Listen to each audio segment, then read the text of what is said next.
Boa tarde a todas e todos que vieram aqui acompanhar mais uma roda de conversa do programa Suzano de Educação. A gente faz essas rodas sempre na última quinta-feira do mês para juntar todos os municípios participantes em uma discussão central. E hoje vai ter convidadas muito especiais participando com a gente. Então, a gente conta muito com a participação de vocês. Podem já ir contando aí nos comentários do Facebook mesmo, de onde vocês são, de que cidade, de que estado, como que vocês atuam na educação, para a gente saber quem está conversando aqui com a gente. E ao longo da live, vocês também podem ficar à vontade de ir mandando os comentários, mandando perguntas, que a gente vai tentando incluir na conversa tudo o que for possível. A gente tem aqui 2 horas de encontro, mas tem sempre muita coisa boa para falar, então nem tudo a gente consegue pôr na tela, mas a gente está sempre de olho em tudo que vocês estão falando, é sempre bom para pensar nas próximas conversas, então a gente conta muito com a participação de vocês. Eu sou a Emily Stefano, sou da comunicação do programa Suzano de Educação e vou chamar agora para fazer a abertura em nome da Suzano o Jordano Altomari, que é gerente de desenvolvimento social na Suzano. Jordano, seja bem-vindo. Olá, pessoal, boa tarde a todos e a todas. Primeiramente, agradecer pelo convite do pessoal do SEDAC, de todo o pessoal da Suzano que está aí envolvido diretamente no programa Suzano de Educação, né? Marcelo, Aninha, Vanessa, né? Karine e tantos outros aí. Obrigado pelo convite de estar esses minutos iniciais do webinar com vocês, né? Estamos chegando aí na 6ª edição do webinar, né? Acho que é uma ferramenta, um formato, né, que vem se fortalecendo nos tempos em que a gente se encontra, né, de isolamento, de distanciamento, né? Claro que todos nós gostaríamos de estar todos juntos, né, conversando, mas eu acho que esse ambiente aqui é a possibilidade que nos é possível de troca, de intercâmbio, de compartilhamento de informações, né? A gente está, como colocou, né, num momento que, de certa forma, até vocês já falaram, e o próprio pessoal do SEDAC já mencionou, né, que chacoalhou, mexeu com tudo, né, em diversas questões da nossa sociedade, e o processo da educação não foi diferente, né? Eu acho que trouxe novos paradigmas, novas necessidades, reforçou uma necessidade de olhar para dentro, né, de ver quais são as nossas fragilidades e oportunidades enquanto um coletivo mobilizado para a educação, e por coletivo eu entendo alunos, pais, profissionais da educação, poder público, setor privado, né? Eu acho que a sociedade como um todo, eu acho que esse momento traz essa reflexão e, com certeza, traz uma necessidade de adaptação, e uma adaptação que muitas vezes nós não estamos,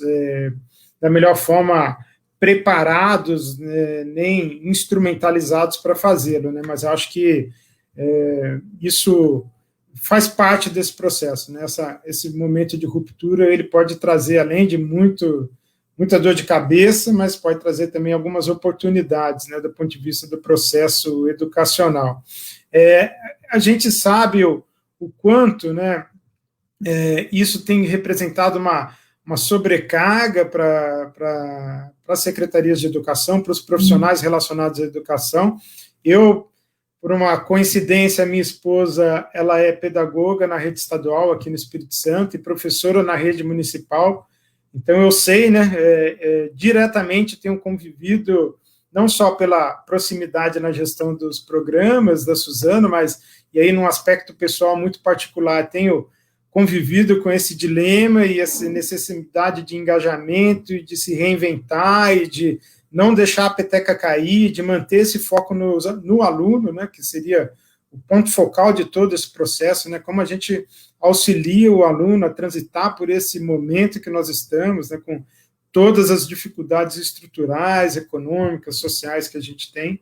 Então, eu acho que isso isso é ainda mais importante nesse novo momento que nós nos aproximamos, que é um momento eleitoral, né? Eu sei que esse aspecto da renovação e da transição política nos municípios a cada 4 anos, né? Ele, às vezes, não ocorre da melhor forma, ou da forma mais tranquila, ou talvez nem da forma mais técnica e ancorado com os interesses, ou que tende, do ponto de vista de diretrizes para a educação, mas eu acho que traz para nós uma responsabilidade, não só como gestores, né? Eu me incluo, porque, de certa forma, nós participamos junto com vocês em uma parte dessa batalha aí diária, né? Mas eu acho que essa reflexão como gestores de como transitar nesse processo de transição de uma forma ética, de uma forma transparente, de uma forma com inteligência, com maleabilidade, né, até foco aí a temática, né, que nós vamos estar discutindo hoje, né, de transição da gestão educacional, né, de atitude inteligente, ética e responsável, é justamente isso, né, esse processo de renovação e transição da gestão municipal, ele traz novas necessidades de adaptação, de renovação, de adequação, né? E, para complicar tudo ainda mais, nós temos todo esse cenário aí de pandemia, né, que está longe de encerrar, né? A gente sabe que tem um aspecto político relacionado a tudo isso, e vocês que são gestores de carreira, ou alguns não, mas profissionais da educação, sabem que o trabalho tem que continuar independente da orientação política do momento do município, do gestor municipal atual. Isso a gente tem que dar esse senso, da melhor forma possível, incutir esse senso de continuidade, e eu acho que esse senso de continuidade, ele só é possível quanto mais nós articularmos intersetorialmente entre profissionais da educação, pais, né, sociedade civil de forma geral. Então, mais uma vez, eu agradeço aí a todos, né, a presença aí de diversos estados, né, Maranhão, Tocantins, Pará, Bahia, Espírito Santo, né, Mato Grosso do Sul, né. Às vezes a gente pode esquecer algum, ao pessoal do SEDAC por organizar e possibilitar mais esse encontro, e passo a palavra agora para a Ângela. Ok? Muito obrigado aí por esses poucos minutos e um excelente seminário para todos vocês. Obrigada, Jordano. Prazer revê-lo. Obrigada por essa introdução, né? Que já nos ajuda. Boa tarde a todos. Então, eu sou a Ângela Luiz, sou da comunidade educativa SEDAC, e nós estamos aqui felizes, né, com essa parceria com a Suzano, no programa Suzano de Educação. Sejam todos bem-vindos nessa tarde, penúltimo dia do mês, né, de outubro, todo mundo já bastante ansioso, bastante angustiado com o porvir, com o atual, com o que nós vamos fazer. E eu vou chamar meus parceiros de trabalho aqui para virem dar uma boa tarde para todo mundo. A gente tem hoje uma live que foi pensada com muito cuidado para vocês, então eu quero chamar a Ruth, quero chamar o Tuíro, quero chamar o Fernando para virem aqui comigo, compor esse momento de abertura, já agradecendo aos municípios, esse povo lindo que já está colocando ali no chat o nome da cidade, o nome da escola, né?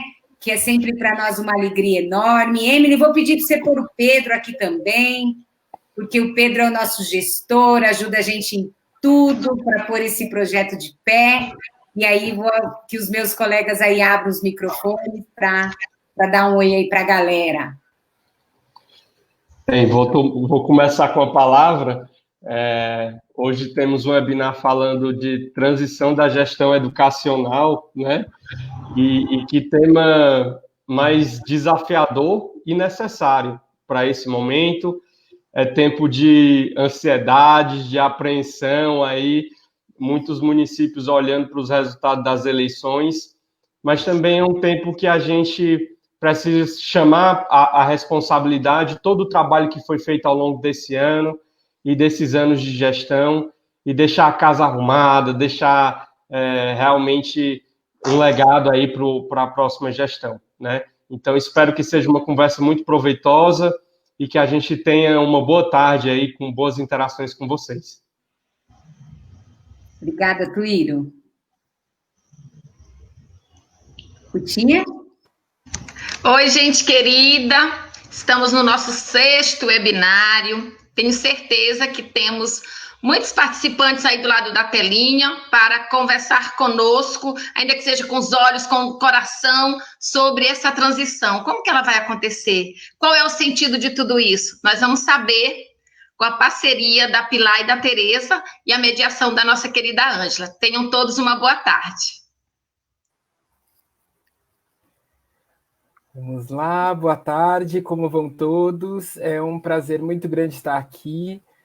Queria saudar os meus colegas e também saudar todos os municípios e os arranjos que estão aqui representados.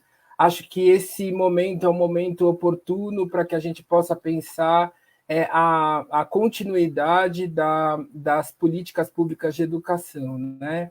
Todos nós sabemos o quanto é importante ter perenidade e continuidade das políticas para a garantia do direito à educação de todos e cada um dos estudantes matriculados na rede pública de educação. E é sobre isso que a gente vai falar aqui, né? Como é que a gente consegue organizar os sistemas de ensino para garantir uma transição ética que assegure o direito à educação a cada um dos estudantes. Espero que vocês gostem. Esse encontro foi preparado com muito carinho e nós teremos 2 participantes de peso aqui para nos ajudar nessa conversa. Então, muito obrigado a todos e boa conversa para todos nós. Boa tarde, pessoal. Boa tarde a todos os municípios, todos os presentes. Eu espero que seja um webinar assim, muito rico, uma discussão muito importante essa que a gente está trazendo, né, da transição, da gestão, ainda mais nesse momento, né, que a gente tem vivido da pandemia, né, então eu tenho certeza que vai ser uma discussão muito rica, tanto pelas participantes que a gente tem, né, que a gente vai trazer, a Tereza e a Pilar, e além disso também com a participação dos municípios, né, a gente tem algumas falas que vão ser muito ricas também para contribuir para o debate. Então, só desejar uma ótima discussão para todos os formadores, a Ângela e as participantes. Obrigada. Então, gente, acho que os formadores, o Pedro foi dando aí uma dica, né, do que a gente pensou para essa conversa. O sentido desse webinário é sempre trazer uma temática que é ampla e que seja comum a todos os nossos municípios, a todas as localidades, independente de qual é o arranjo, onde é que está esse arranjo, em qual estado, a gente sempre traz para cá temas relevantes que podem, com a ideia, né, de contribuir com vocês. E quando nós começamos a conversar sobre isso, é porque nós somos muito impactados por esse período da transição da gestão. Os municípios não são os mesmos, as equipes não são as mesmas, quando a gente começa a sentir mais de perto, né, a proximidade do pleito eleitoral. E aí nós começamos a pensarmos o que a gente podia trazer de discussão sobre isso, que não fosse só do ponto de vista conceitual, né, porque o conceito todo mundo já sabe, que é importante, que tem que fazer, tem uma série de passos aí, que tem uma transição, mas a gente falou, de que maneira a gente pode contribuir? E aí, novamente, a gente traz um momento em que a voz da ponta vem até nós nessa discussão, então, através de uma estudante, através de um diretor de escola, através de uma liderança da comunidade, e através de um dirigente. E, dessa vez, já deram spoiler aqui, com as nossas 2 convidadas maravilhosas, que eu vou apresentar, que é a Pilar Lacerda, que todo mundo conhece, dispensa apresentação, mas o currículo dela vale a pena a gente apresentar. Ela é especialista em gestão de sistemas educacionais, em Belo Horizonte foi professora, diretora do Centro de Formação dos Profissionais da Educação da Prefeitura e Secretaria Municipal de Educação. Entre 2005 a 2007, foi presidente da Undime Nacional, onde liderou o Movimento Nacional em Defesa de Recursos do Fundeb para a Educação Infantil. De 2007 a 2012, foi secretária de Educação Básica do Ministério da Educação e atualmente é diretora da Fundação SM Brasil, que é uma grande parceira lá do SEDAC, Ufa, né? Que currículo! Seja bem-vinda, Pilar, a essa nossa conversa. Olá, tudo bem? Obrigada, gente, pelo convite. Estou aqui cercada de pessoas queridas. Aí a gente está, todo mundo engajado numa causa comum, que é garantir educação de qualidade para todo mundo. Então, estou aqui me sentindo em casa. Que bom, obrigada. E vamos apresentar a Tereza Pérez, que também dispensa apresentações, mas que a gente está muito feliz de tê-la bem. Ela acompanha muito de perto esse projeto, sabe muito das coisas que estão acontecendo lá na ponta, e para a gente foi muito legal conseguir trazer a Tereza para essa nossa conversa. Ela é diretora-presidente da Comunidade Educativa SEDAC, organização social que atua na formação de educadores de redes públicas em todo o país e lidera iniciativas de melhoria da educação pública em diversas frentes. A Tereza foi professora, orientadora pedagógica, coordenadora da coleção Aprendendo Conteúdos Essenciais para o Ensino Fundamental e da pesquisa As Emoções e Valores dos Professores Brasileiros, né, em parceria com a Fundação SM e Organização dos Estados Ibero-Americanos. Também coordenou os parâmetros curriculares nacionais do Parâmetros em Ação, ambos para o ensino fundamental, elaborados pelo MEC. Seja bem-vinda, Tereza. A gente podia transcorrer aqui falando da sua experiência e da Pilar, mas acho que basta, né?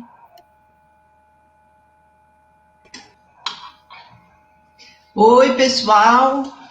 Muito bom estar aqui com vocês todos. Fiquei pensando sobre esse tema, né, da transição, que é bastante complexo. Acho que a gente está no pior período, né, para a transição também. Acho que nada vai ser muito normal, mas acho que o fundamental é a gente ter registrado tudo que foi bom nesse período aí, tudo que vocês já fizeram que deu certo, que foi legal e precisa continuar acontecendo. O que foi ruim, para deixar muito claro que foi ruim, para não ter mais, e o que a gente precisa melhorar, né? Eu acho que vocês estão vocês, já pelo que eu vi, pelo que eu acompanho, estão com um trabalho muito bacana, muito bem feito, com os formadores ótimos, que eu não vou falar de cada um, para não ficar pensando que eu vou ficar aqui babando em todos, e com a Angelita, e também acho que com o pessoal da Suzano, que tem sido super parceiro e companheiro para a gente realizar as ações que está fazendo. Então, vamos lá, Angelita.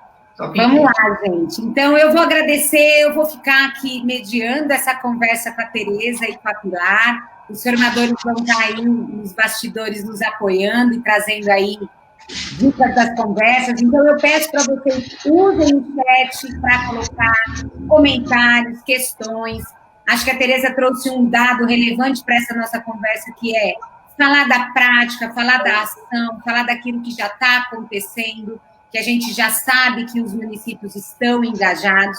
Então, os formadores vão sair um pouquinho, daqui um pouco eles voltam, e a gente vai começar, então, a deixar a Pilar e a Tereza compartilharem conosco as reflexões que elas têm feito sobre isso. Gente, já vocês voltam, tá? Um beijo.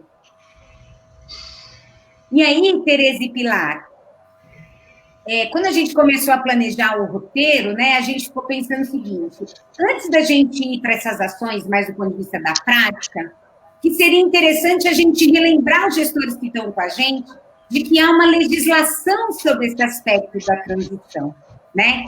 A gente tem lá no SEDAC, acho que é uma questão um dos nossos princípios, é sempre respaldar as políticas públicas, é sempre lembrar daquilo que já está garantido nas políticas públicas. E aí a gente preparou uns slides, eu vou pedir para a Emily colocar, porque isso também pode iluminar vocês aí em algum momento da conversa para trazer exemplos, se vocês tiverem, sobre essa questão.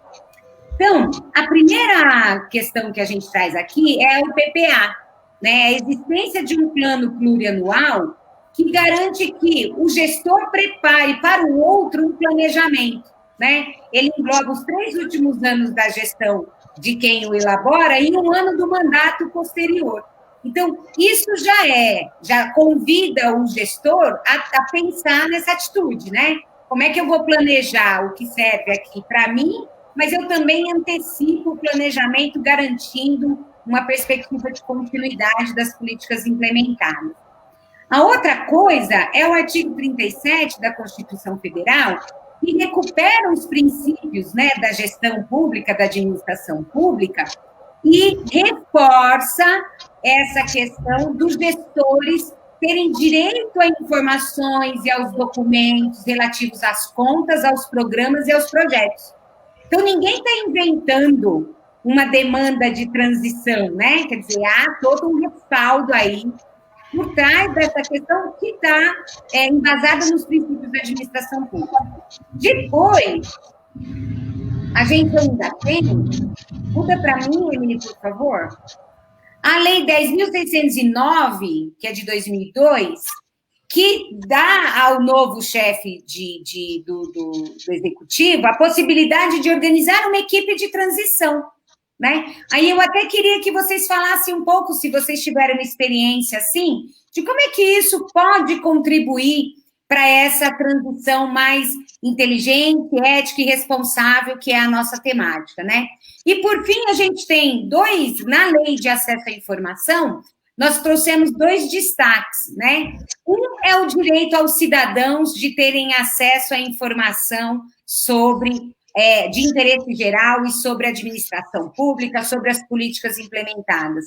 E o outro, que é o último, é o que torna crime de improbidade administrativa quando um gestor se nega a compartilhar essas informações ou compartilha essas informações de forma errada, de forma equivocada, com a intencionalidade de impedir o sucesso do próximo gestor, se é que a gente pode dizer assim, né? Então, nós trouxemos, é lógico, a gente tem equipes maravilhosas trabalhando com a gente, eles são muito articulados, conhecedores dessa questão da legislação, mas a gente achou que podia ser um bom jeito de nós começarmos essa conversa. Aí eu queria que vocês, se quiserem fazer aí uma conversa geral a partir disso para a gente engatar, aí depois a gente vai para os vídeos dos participantes e comentando um pouco mais. Fiquem à vontade agora. Acho que a Pilar é ótima para falar sobre isso, Pilar, melhor do que eu. Manda aí. Abre o microfone. Isso. Já passei por muitas transições em gestão pública. Eu gosto muito desse lembrete da legislação, porque a gente tem que lembrar o tempo inteiro que existem marcos legais e que esses marcos legais guiam, né, nossas opções, nossos caminhos, nossos projetos. Então, a primeira questão é que eu me lembro quando eu saí do Ministério da Educação, o ministro era o Fernando Haddad, ele saiu porque ele seria candidato a prefeito em São Paulo, entrou o Aloysio Mercadante e ele trocou 2 ou 3 secretarias, entre elas a SEB, que eu estava. Só que já tinha, desde do Natal, já havia conversa que não seriam as pessoas que a gente achava que seriam ministras e que haveria uma substituição. Então, eu chamei minha equipe e falei, nós temos que deixar todos os projetos da SEB anotados. E um dos gestores públicos, que é uma carreira que tem em Brasília, que foi criada no governo do FHC, pelo Bresser Pereira, Cláudia Costin, e que é uma carreira muito qualificada, e eu trabalhava com alguns gestores públicos, e um deles ficou encarregado desse trabalho. E o que era o trabalho? Era ir a cada diretoria e perguntar, projeto tal, quem é responsável, quais os pontos críticos, o que vai acontecer até julho, aí a gente colocou um cronograma até julho, e algumas pessoas da minha equipe, dentro da disputa política, que é muito normal, começaram a falar, mas absurdo, quando você está preparando isso, você já está dizendo que não vai ficar, a gente tem que resistir, e a idade dá essa tranquilidade para a gente, porque eu não tive sempre,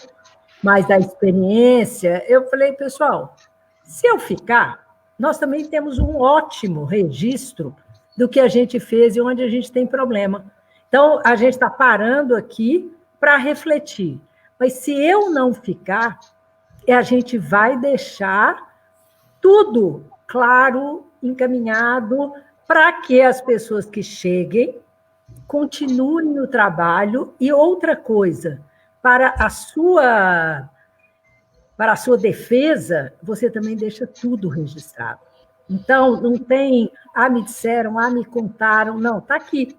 Então, efetivamente, entrou o ministro Aloysio Mercadante, no final de janeiro, ele me chamou e eu subi com o caderno, tinha virado um caderno que é uma alegria para a gente, né? Porque tinha tanta coisa, tanto projeto. A gente estava desenhando o Pacto Nacional da Alfabetização na idade certa, então era um projeto que estava muito no meio, tinha todos os programas do PNLD literário, da formação de professores, enfim, eram umas 50 páginas. E a gente imprimiu porque virou um memorial da gestão. E, ao mesmo tempo, o César Calegari assumiu no meu lugar, ele recebeu esse material e eu mantive toda a equipe lá para assessorar e ele decidisse quem ia ficar, quem não ia. Mas as pessoas da casa, feito a gente chama, que são os funcionários concursados, né, foram os que eu mais envolvi naquele processo, porque eles tinham a permanência ali garantida. Sem dúvida, a gente tem que fazer esse memorial, a gente tem que fazer um processo de transição, e eu ainda fiquei em Brasília quase um mês, e aí trabalhando com a nova equipe toda vez que eles precisavam, e foi a última transição que eu fiz, mas me deu muita alegria, assim, ver o trabalho, ver a maturidade das pessoas que assumiram, né? E apesar de estávamos no mesmo governo, que era o primeiro mandato da presidente Dilma, mas apesar de ser o mesmo governo, essas mudanças acontecem muito. Então, os secretários municipais que assumem em 1º de janeiro, eles podem durar até abril, até março. E uma coisa que é fundamental, registre tudo. Registre todas as conversas, ande com o caderno. Eu tenho cadernos, eu sou super desorganizada, então eu ando com caderno para tudo que é lado. E um dia o ministro Haddad me perguntou, mas, Pilar, por que você anda com esse caderno, assim? Por que você anota tanto? Eu falei, porque eu não tenho memória. Eu sou muito ruim de memória. E o outro, porque eu tenho que saber o que a gente está tratando, para quando eu desço, eu passo para a minha equipe. Quando eu converso com a minha equipe, eu anoto também.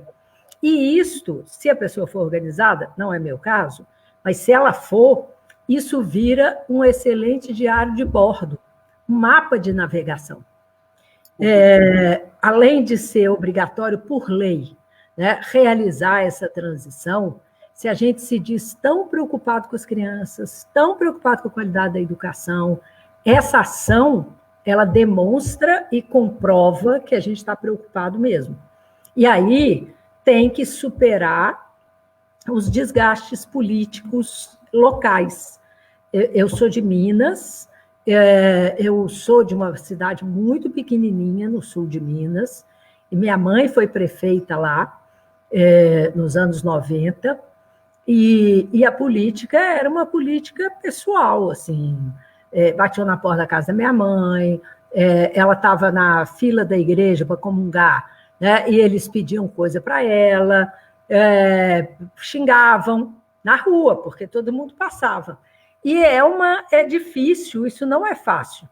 Agora, com fake news, com isso e com aquilo, manter a tranquilidade, né, é fundamental. Mas se você lembra que assim, o meu caminho, o meu projeto foi melhorar a educação desse município, e quanto mais eu deixar escrito e registrado, maiores as possibilidades de que aqueles projetos continuem. Ai, que legal essa sua fala, Pilar. Antes de eu passar para a Tereza comentar, eu só queria aproveitar os comentários que estão aqui no chat, né? A Alcobaça está dizendo que a secretária já está orientando essa transição e organização dos relatórios para deixar tudo pronto. Em Cidelândia, estão usando a ferramenta de memorial de gestão da plataforma Conviva. Em Açailândia também, a secretária está dizendo que estão utilizando, né? E a Eliane está dizendo que tem que ter registros de tudo, que tem que se tornar uma rotina essa questão dos registros. Então, continue interagindo conosco aqui no chat, a gente está esperando o seu comentário, sua conversa aí sobre como é que isso está acontecendo na sua realidade. Tê, fica à vontade. Eu acho que o Conviva tem uma excelente orientação para fazer esse memorial de transição, né? Alguns já citaram aí, olha, acabou de aparecer, Bom Jesus das Selvas, gostando aí. Essa gestão do Conviva é muito boa, né? Acho que está muito bem estruturado. Pilar é uma das responsáveis também por esse material. Então, acho que não tem como não utilizar, não tem por que não utilizar. Agora, eu acho que também é fundamental, no memorial de transição, colocar tudo aquilo que não deu certo, sabe? Acho que a gente precisa ser muito, muito honesto, voltando, né? Se a gente quer mesmo uma educação de qualidade, a gente precisa ser honesto com o outro. E é difícil nesse período de transição com a questão política, né? Porque você não quer abrir tudo, que até dá para entender, não precisa abrir tudo, mas, enfim, abrir algumas coisas que permitam a reflexão para o outro gestor não incorrer no mesmo erro, né? Então, isso eu acho que é um exercício de ética, como o Fernando falou no começo, absolutamente essencial de constar nesse memorial, né? Talvez entendendo o que não deu certo como desafios, né, Tê? Ainda questões que ainda precisam ser apontadas, né? Quer dizer, fazer um exercício com a equipe de quais são os desafios que ficam para a continuidade. Porque, olha, a gente aqui, a escolha não deu certo, agora na pandemia, teve muita gente que se esforçou muito, mas tem chegado à conclusão que algumas estratégias vão precisar ser revistas, né? Então, como é que a gente se chama de desafio, talvez ajude até um pouco as equipes a entender o que é necessário, como a Pilar falou, de contar o que está fazendo, onde foi que parou, até onde a gente foi, e os desafios para essa continuidade, né? E aí, eu vou convidar vocês para a gente assistir o primeiro vídeo, que é de uma jovem, que é da Caroline Paiva, do município, no Vale do Paraíba, que é Santa Branca. E a gente perguntou para ela, né? A gente perguntou para os nossos participantes o que era a transição da gestão para ele, que ações eram fundamentais nesse momento, qual o papel que a sociedade pode ter nesse momento e qual era o impacto de nós não termos uma transição feita de maneira ética e responsável. E aí a gente vai ouvir a Caroline, que trouxe uma reflexão super bacana, falando desse lugar dela de jovem, né? E aí eu queria que vocês pensassem, enquanto a gente vê o vídeo da Caroline, qual é a importância, né, desse processo de transição da gestão para assegurar o direito de aprendizagens das crianças, dos jovens e adolescentes, como a Caroline, que está aqui representando os estudantes. Então, vamos lá, Emily? Olá, eu sou a Caroline Paiva e eu faço parte do programa Suzano de Educação do município de Santa Cruz. Eu fui convidada... Está muito baixo, Emily. O meu ponto de vista como estudante sobre a transição política e como ela interfere no assunto educação. Então, eu fiz uma colinha aqui, escrevendo, né, para eu me centrar em um assunto só.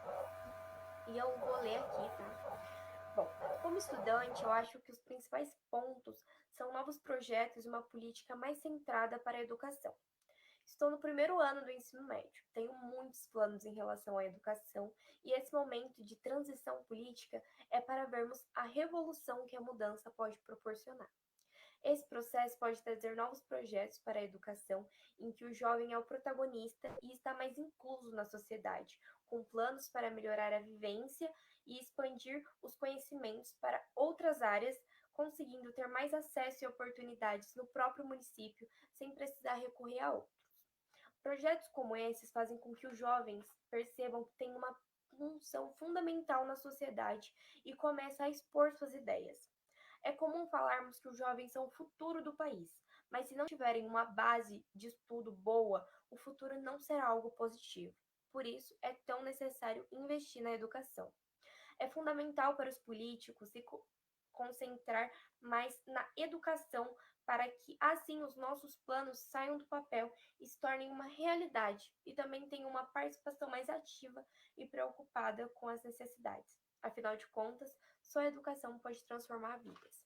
Bom, isso foi meio que um resumão da minha ideia, mas o que eu quis trazer para vocês foi que eu acho que essa mudança, essa transição política é algo extremamente importante e é algo positivo para a educação, porque a mudança é a principal chave para a revolução, né? E eu acho que é muito legal pessoas com novos projetos, novas ideias e uma força de vontade maior para fazer as coisas expandirem e crescerem.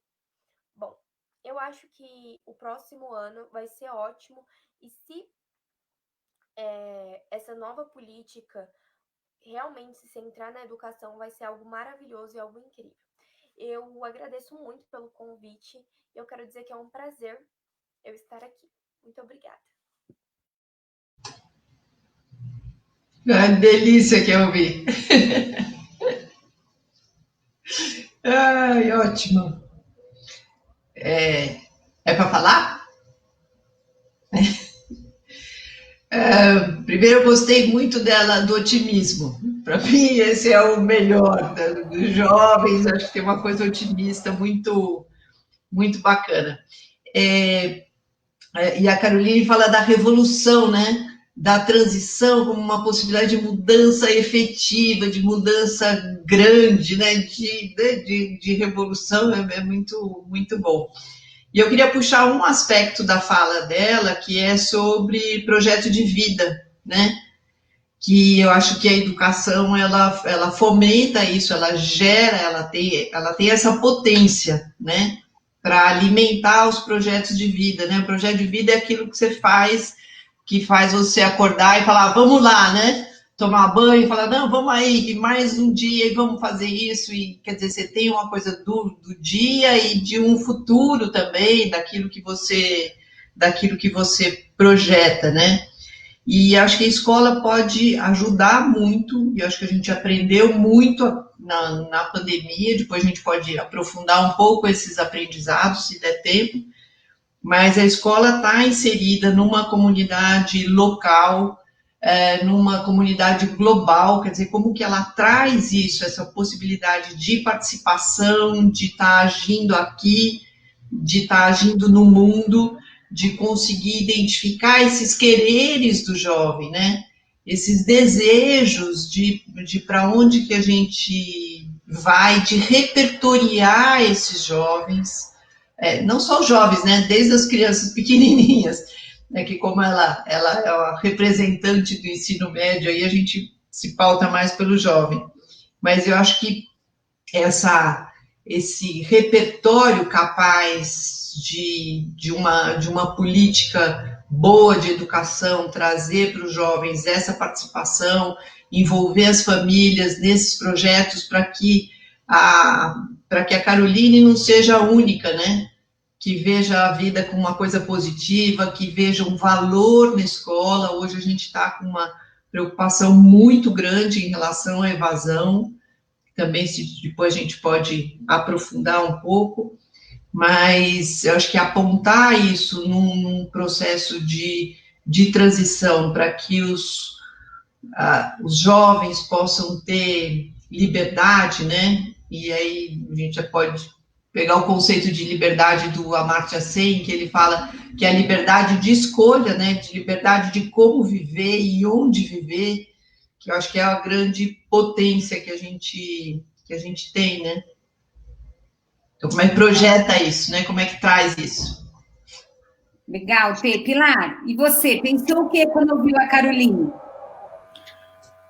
Primeiro é bom escutar os jovens, porque nós passamos os anos, começo desse século XXI, falando dos jovens protagonistas, das crianças críticas, cidadãs, mas a gente nem sabia onde que elas estavam. Eu lembro que o Mário Volpi, que é o oficial do Unicef, E ele disse, gente, mas cadê os protagonistas? Eles não estavam nos nossos debates, nas nossas reuniões, eles eram figuras que, quando brigavam, ouviam funk, falavam alto, né? Aí a gente sentia, mas reclamava. Nossa, essa música.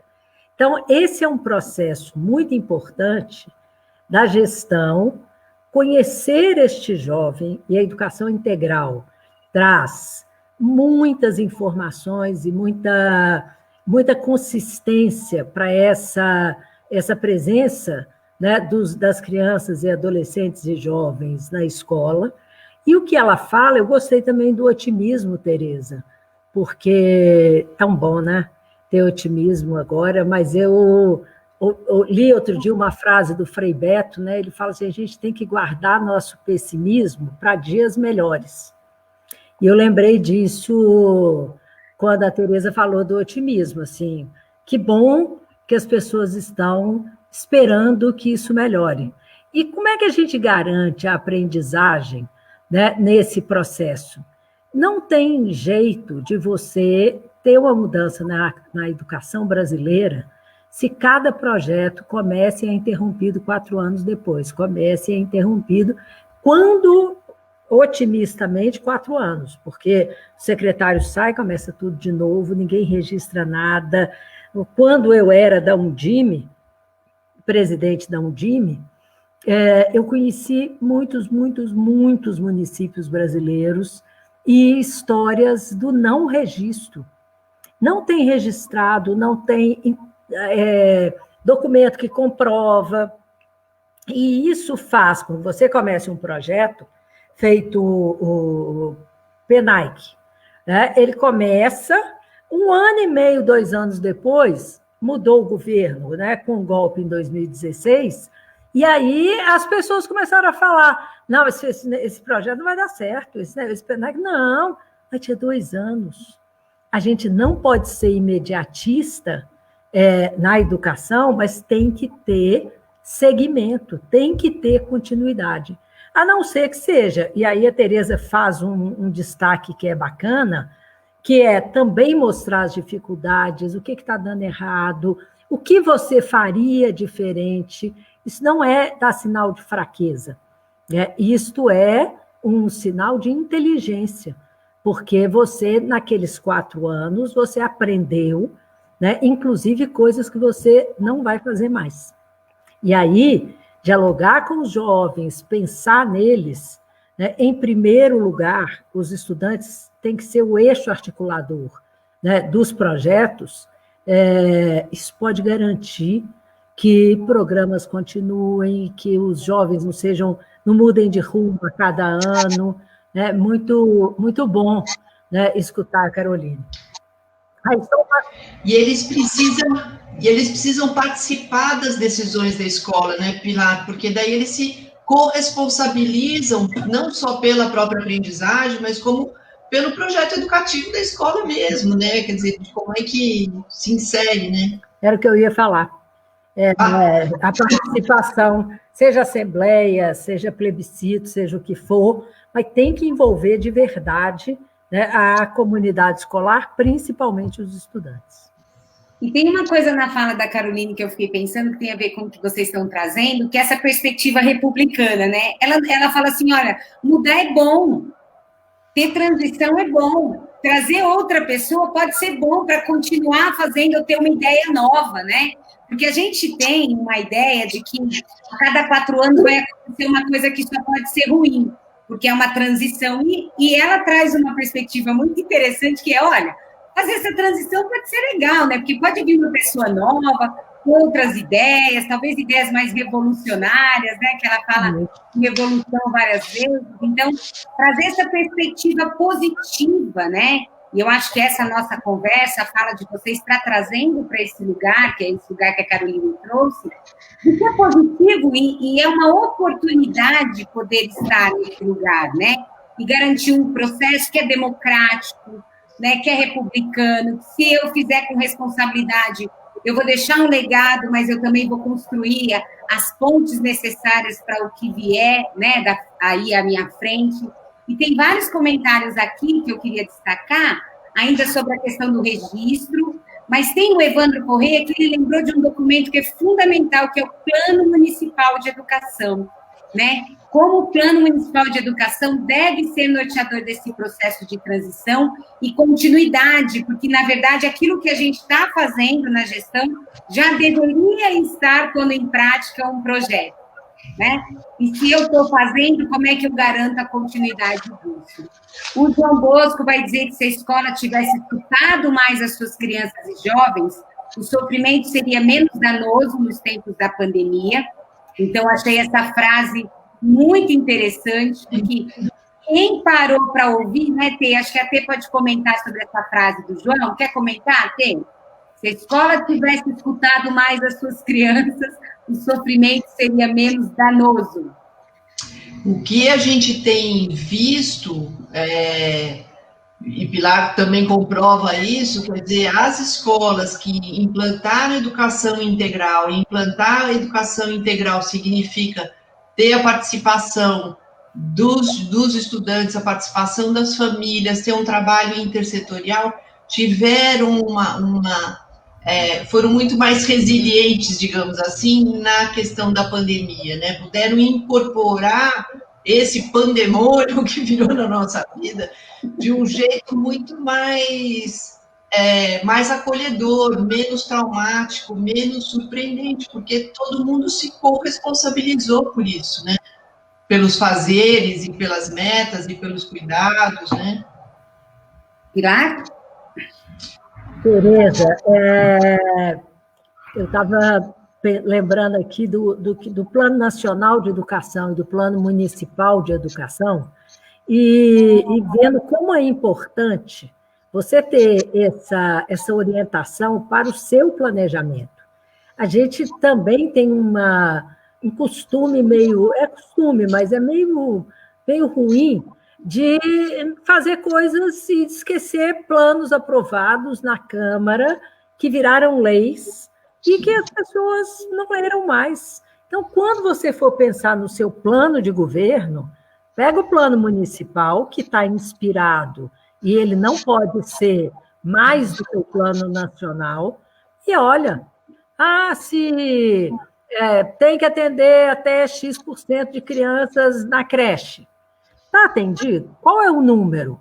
Se não está atendido, o que eu vou fazer? Se já atendeu, que bom, que ótimo. O plano municipal, ele orienta este planejamento, porque a gente não pode inventar coisas mais. As pessoas falam muito do IDEB, né? Que o IDEB é ruim, que o IDEB é pouco. Mas sabe o que é incrível de um dos meus aprendizados na gestão pública? Quando o IDEB, em 2000, já havia um SAEB, que era o Sistema de Avaliação da Educação Básica, mas ele era amostral. Então, já era importante, já foi uma cultura que foi crescendo a partir do final dos 80, início dos 90, consolida muito quando o ministro Paulo Renato, né, exerceu o mandato dele por 8 anos, ele foi talvez o ministro mais longevo, e isso faz diferença. Quando ele começa a divulgar, e o Murilo Ringel, que era da época do Itamar, também tinha trabalhado nisso, começa a haver uma reação que, para mim, é uma reação atrasada. Porque, como era amostral, não dava para você saber caso a caso, escola a escola, mas ele já dava uma mirada. Em 2005, a pedido do presidente, o MEC criou a Prova Brasil, porque havia um grande debate, assim, as crianças sabem nada, as crianças não estudam, né? E o presidente perguntou, mas afinal, como é que a gente vai saber se as crianças leem ou não leem? A ideia, para vocês verem, era fazer uma prova para os 40 milhões, e aí as pessoas mostraram para ele que não ia dar certo, era muito caro, era difícil, mas a Prova Brasil veio, e quando ela foi feita em 2005, ela foi universal para o 5º ano, 9º ano, e era amostral no ensino médio, agora não mais. E aí, para também não favorecer escolas que reprovassem, porque às vezes a escola reprova os alunos que têm dificuldades e tem uma prova Brasil boa, mas excluiu. Então, quando criaram a fórmula do IDEB, ele misturava o resultado do português e matemática da prova Brasil e o resultado do fluxo da escola e do município. O que aconteceu? Quando saíram os primeiros IDEBs, foi uma discussão muito superficial, assim, fulano é bom, outro não é, a cidade tal é isso. E aqui em BH, um jornal publicou assim, a pior e a melhor escola da cidade estão na mesma regional. Era uma escola que atendia os filhos dos funcionários do SERPRO, uma escola municipal, e uma outra escola que ficava razoavelmente próxima, que ficava num acampamento de sem-teto, e que o único prédio que existia lá de cimento era a escola. Quando a gente vê isso, em vez de começar a falar, nossa, também, a escola é pobre, as crianças sei o quê, a gente procurou o Chico Soares, que é aqui da UFMG, e ele nos ajudou a fazer um índice era o índice socioeconômico da escola, e aí a gente começou a comparar as escolas na mesma condição com aquelas da mesma condição. Para fazer política pública, você tem que ter dado. Para tomar decisões, você tem que se inspirar, né, nos resultados. Então, o IDEB foi mudando a gestão, porque o MEC descobre que dos 5.700 municípios brasileiros, 1.200 estavam abaixo da média nacional, que já era muito baixa. E destes 1.242, porque eu trabalhei 5 anos com esse número, era o nosso grupo prioritário, só um havia recebido recursos de transferência voluntária do FNDE, que era Macapá, que era a capital, então tinha mais possibilidade. Por que eu estou contando isso tudo? Porque a gente mudou, e aí você também para de inventar. Porque assim, vamos fazer um projeto de informatização da escola infantil. Não, peraí. Essa é importante, mas é a nossa prioridade. Esse está no plano, E quando você vai fazendo o seu planejamento inspirado nisso e vai registrando, você também vai mostrando a sua trajetória, o que deu certo, o que não deu. Então, é muito importante. E nessas horas, é muito importante ter os jovens participando desses debates. Assim, quanto por cento da população do município realmente já leu e debateu o plano municipal? A gente podia começar a fazer esse debate, porque isto inspira a gestão, né, que vai chegar e também ajuda para quem está chegando o registro de quem ficou. Legal, e eu vou ler um comentário que a Roberta Panico, da Comunidade Educativa, fez, porque eu acho que ajuda a gente a fortalecer isso que vocês estão trazendo. Ela disse assim, importante que a gente aprenda a ter esse espírito republicano, pois a Secretaria de Educação e as escolas não são nossas. Nós podemos dar a nossa contribuição por um tempo, e temos que ter isso claro desde o início da gestão municipal, de modo a nos responsabilizar também pelo que pode acontecer futuramente, depois da nossa saída. Então, acho que ela vem amarrar essa ideia desse compromisso que é com a comunidade, né? Então, ter instâncias de participação dos jovens e da comunidade como um todo, para ajudar a pensar essas prioridades e ter todo mundo junto olhando para o mesmo lugar, acho que é uma receita importante, né? Teve um outro comentário aqui do Antônio Ramos, que foi nesse sentido, né? Do PMS ser uma bússola, né? De indicar um caminho, e representar os anseios de uma coletividade, né? A Emily está colocando aqui de novo para a gente. Então, acho que isso é bem interessante e ajuda a gente a pensar. Para a gente colocar mais uma pitada nessa nossa conversa, a gente vai ouvir agora o Benedito, que é diretor de uma escola, Benedito da Cunha, ele é diretor de uma escola em Burim, aqui em São Paulo. E queria que a gente pensasse a partir dele, continuar pensando a partir desse vídeo nessa questão de como é que o gestor que vai chegar pode encontrar os registros, né? Vamos lá ouvir o Benedito.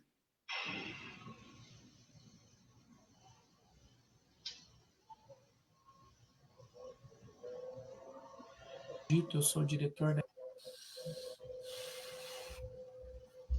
Boa tarde a todos, eu sou o Benedito, eu sou o diretor da Escola Municipal Professor Jonas Pires, do município de Buri, e eu venho falar com vocês um pouco sobre o que eu acredito que venha a ser a transição da gestão educacional.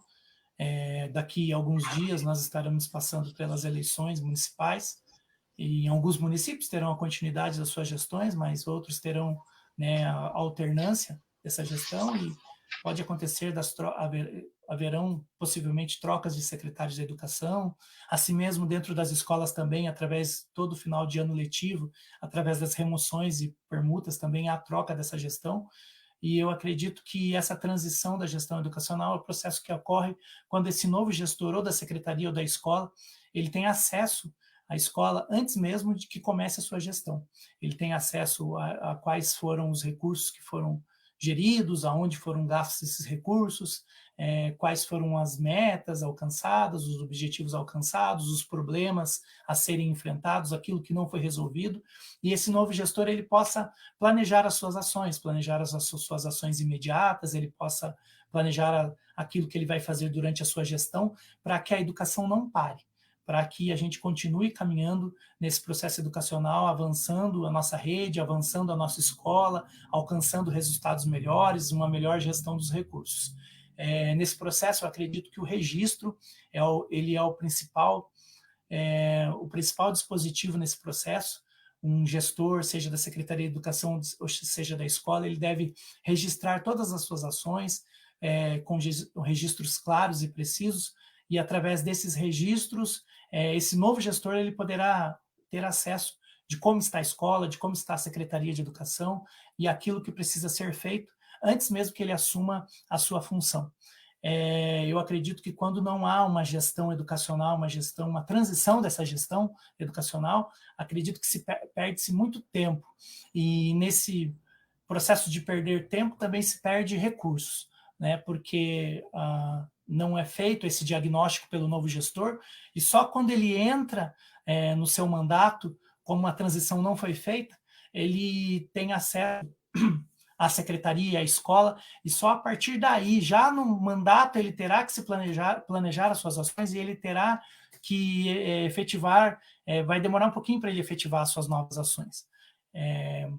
E eu espero ter contribuído com o grupo, espero ter contribuído com as discussões, e estou, né, determinado a participar no meu município, na minha escola, da melhor maneira possível, se acontecer, desse processo de transição da gestão educacional, colaborando para o bom andamento das coisas aqui no meu município, para que a educação aqui no meu meio, na minha sociedade, no meio que eu vivo, prospere, se desenvolva e cumpra a sua função. Uma boa tarde a todos e valeu. Muito bom. Só pérola, né, gente? Fala sério. Fiquem à vontade aí para comentar a fala do Benedito. Ele é diretor de escola, acho que ele traz uma outra perspectiva para a nossa conversa, né? Benedito é o nome do meu avô, então eu já gostei do nome dele. E assisti ontem aos vídeos também, e eu também fui vice-diretora de escola por 4, 5 anos, eleita, e foi a minha primeira experiência de gestão, né, de um espaço público, e foi final dos anos 80, os diretores não eram nem concursados, nada, eram indicados, e o prefeito que ganhou a eleição, a gente estava saindo da ditadura, né, ele se comprometeu a fazer a eleição e realmente fez, e nós assumimos, nós ganhamos espantosamente, porque a escola que eu trabalhava era muito conservadora, e eu me deparei com uma série de coisas que eu não sabia que existiam. Eu conto muito essa história, porque os primeiros dias, era uma escola maior que a cidade da minha mãe, assim, tinha 3.000 alunos, 80 turmas, 200 professores, 100 auxiliares administrativos de limpeza, era uma mini cidade. Mas eu era professora de história lá desde 84, então tinha 5 anos que eu era professora, eu conhecia a sala dos professores, a sala de aula e o estacionamento. Às vezes eu emendava os turnos e ia na cantina, tinha uma cantina que vendia, e eu ia na cantina para merendar. E tinha uns 2 dias, o diretor saiu para cuidar de umas coisas na secretaria, e a moça da chefe lá da cozinha falou comigo: professora, acabou o gás. Eu morava num apartamento com aquele botijão de gás de 13 quilos, né? Aí eu falei: é mesmo? Eu falei, gente, vamos comprar. Eu falei, não dá para você pedir para alguém? Ela falou: professora, vem cá, tem uma chave, está trancado o lugar do gás. Aí eu nunca tinha ido lá. Quando eu cheguei, eram 4 botijões enormes, todos trancados com muitas chaves, o que é um sinal de poder em escola, né? Você vai descobrindo quanto mais chave você tem, mais poderosa você é. E ninguém sabia onde estavam as chaves, ninguém sabia como abria, ninguém sabia onde pedia, se é a escola que pede, se é a regional que manda, se é a subprefeitura, enfim. O caos. Porque aí você fala: gente, ficar sem merenda. Na época, eram uns 1.800 estudantes que merendavam como única comida. Lembro que a gente estava no final dos anos 80. E aí é importante a gente saber que assumir a gestão, né, e falar assim: eu não gosto de política, eu não gosto de números, mas porque diretor de escola fica com muito trabalho burocrático. Tudo faz parte da gestão. É a mesma coisa da secretaria. Tem um pacote que vem junto, né, e o pacote é muito extenuante. Com certeza foram os tempos que eu mais trabalhei quando eu fui vice-diretora dessa escola. Eu entrava na escola às 7 da manhã, saía 10h30, 11 horas da noite, meus filhos eram pequenos. Era muito complicado e a gente não tinha nenhuma formação, e eu fui me formando na prática, mas muitas coisas que poderiam ter sido feitas rapidamente, nós demoramos muito, porque não teve transição, não teve ninguém que falasse: faça isso, faça aquilo, e a escola muito dividida, então fica um grupo do lado de cá, outro grupo do lado de lá, e aí você percebe assim: mas quem não gosta de política, cara pálida, quem não gosta de política não pode ser diretor de escola, né? Não pode ser secretário de educação, porque você faz política o tempo inteiro, né? E este fazer política, ele é transformador, porque é a boa política. Tem.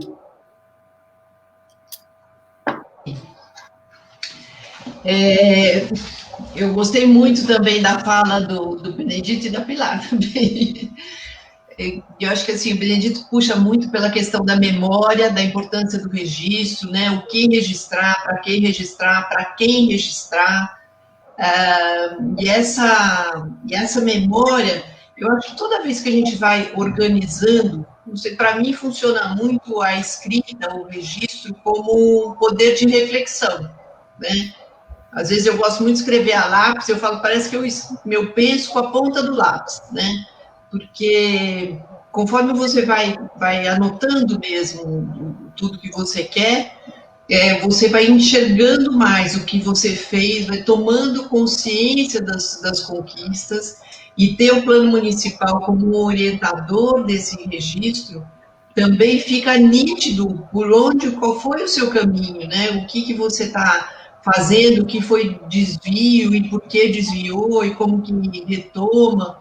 E toda vez que fala de memória, eu lembro daquele filme mexicano que fala dos mortos, né? É um desenho animado que é, como chama? A Vida é uma Festa. A Vida é uma Festa, isso. Que é maravilhoso, né? Maravilhoso mesmo, porque a memória você não pode esquecer. Quer dizer, toda vez que você esquece, o morto morre mesmo, né? Então, você não pode esquecer, você tem que trazer, quer dizer, a memória faz com que aquele que morreu se mantenha vivo. E eu acho que seria legal todo mundo assistir esse filme, porque eu acho que traz essa ideia da continuidade, da não ruptura, né? Que a gente falou logo no começo desse encontro, né? Como que a permanência do que foi construído mantém vivo, né? Mantém viva a história, mantém vivo quem fez, mantém, né, quem construiu e segue adiante. Enfim, gostei bastante, acho que não tenho. E o registro, bom, e além disso, o registro ajuda muito, como o Benedito falou, na questão do planejamento, né? O que eu faço a curto, médio e longo prazo? Sem registro, a gente não consegue fazer isso. Sem registro e sem os dados que a Pilar trouxe também. Eu acho que, assim, de todos os indicadores que a gente tem secundários e de todo o feeling que a gente tem sobre o processo, como nos ajuda a fazer essa transição numa perspectiva de melhoria. E também gostei do otimismo do Benedito hoje. E ele traz uma perspectiva também da questão, eu adoro quando ele diz, né, que perder tempo também é perder recursos. Alguém também destacou aqui, que ele tem. Verdade. Perder tempo é perder recursos. Então, se eu estou lá e eu vou demorar porque eu não tive uma transição, ninguém me contou nada, não tenho registro nenhum, quanto tempo demora para o diretor da escola poder saber para que lugar a escola vai continuar, né? E tem uma fala aqui do Flávio, gente, que ele está dizendo, olha que legal, né? Precisamos incorporar nas discussões dos conselhos escolares o atendimento das metas do plano municipal, para que todos possam cobrar de nossos gestores que busquem cumprir essas metas. Então, é uma ideia interessante essa, né, de trazer a escola para pensar o seu projeto e que contribuição ele dá para o Plano Municipal de Educação, né, porque também não tem um plano municipal que se cumpre na secretaria, né, o Plano Municipal se cumpre nas escolas. Então, eu achei essa falha, essa questão do registro, de trazer o Plano Municipal super potente aqui para nossa conversa. E a Agadema, que acho que vai ser o próximo vídeo, ela vai falar exatamente disso, do papel dos conselhos, né?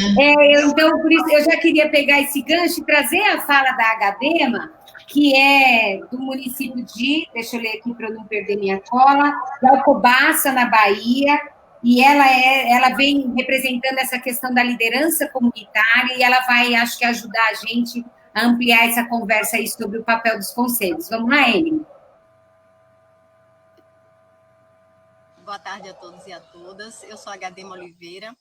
Estou falando do município de Alcobaça, onde hoje atuo como assessora de gabinete do secretário de Assistência Social do município. A minha formação é em gestão de recursos humanos, tenho uma larga experiência também na área da educação, onde atuei como coordenadora de cursos profissionalizantes com o Sistema S. E para falar da transição da gestão educacional, eu entendo que essa transição nada mais é do que a troca de secretários, que acontece geralmente de 4 em 4 anos, quando acontece também a troca dos prefeitos, né, quando acontece a eleição dos novos prefeitos.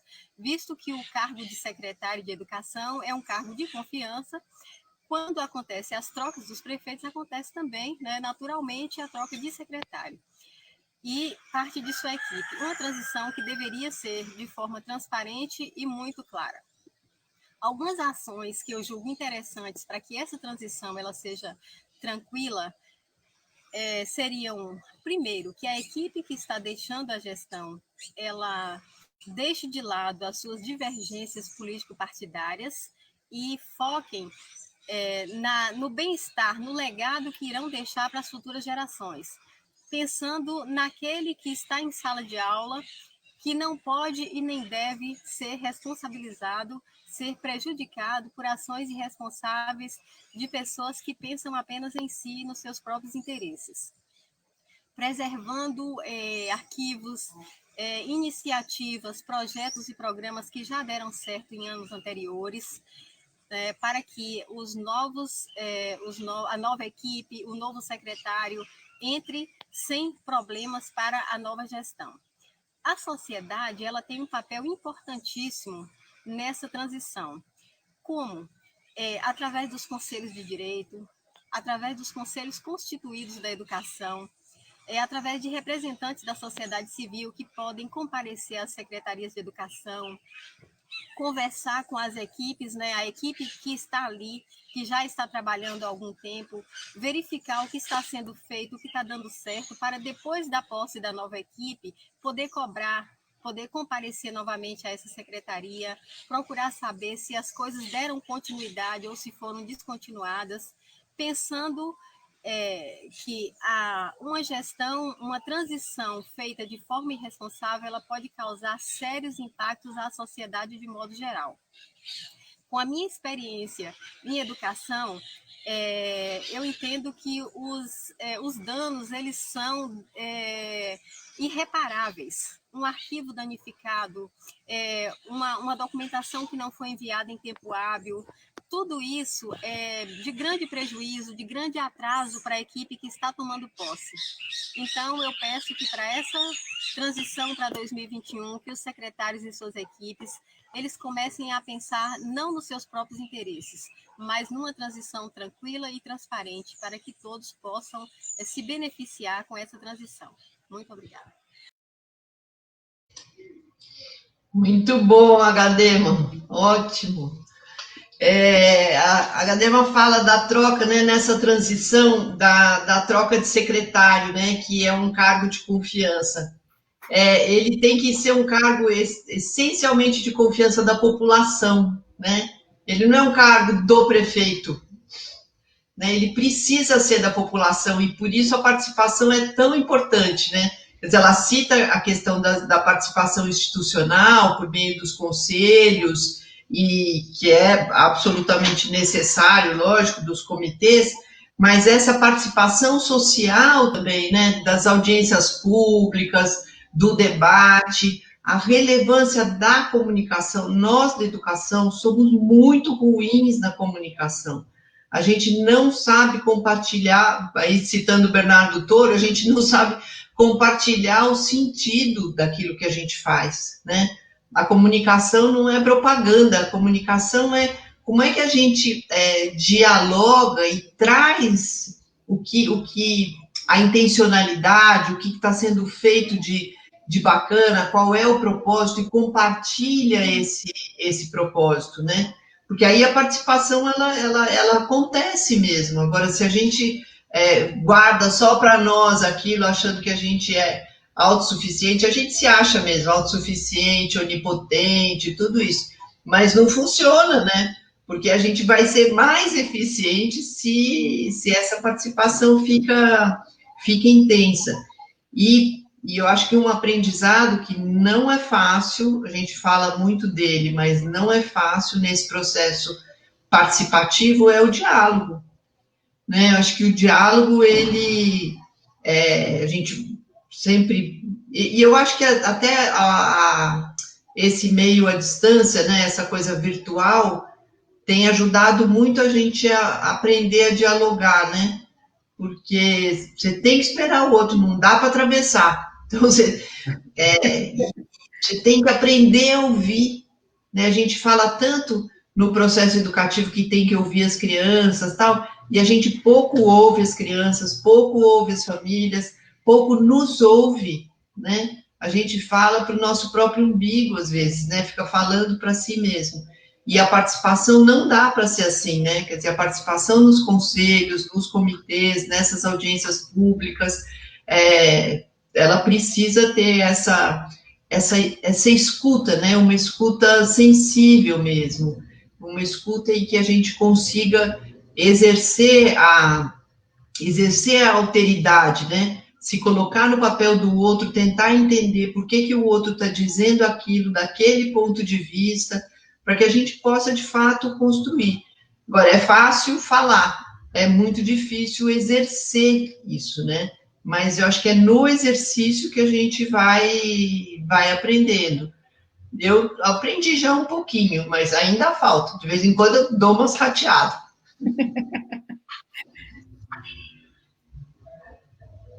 Abre o som, Pilar. Sempre isso, né?